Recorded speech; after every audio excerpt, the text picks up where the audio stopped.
yung classmate natin doon. Balita ko nag-timber na doon sila. Hindi nga nila tayo sinama eh. Nakakausap nga eh. Sila man eh. Kasi, nung araw na kasi may pinuntahan din kami.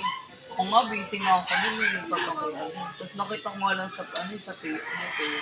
Nakakausap nga eh. Sayang talaga, ang ganda pa naman ang pinuntahan nila. Tsaka ang layo daw. Tara, puntahan natin kasi natin kaibigan. Tara. Tara.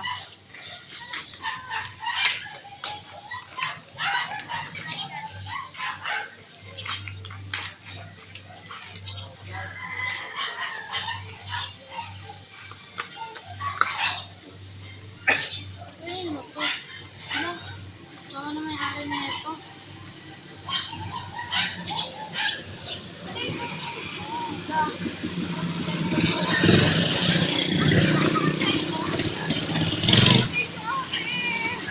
Ate, salamat po. Ate, salamat. Ate, kuya ba? Ano ba?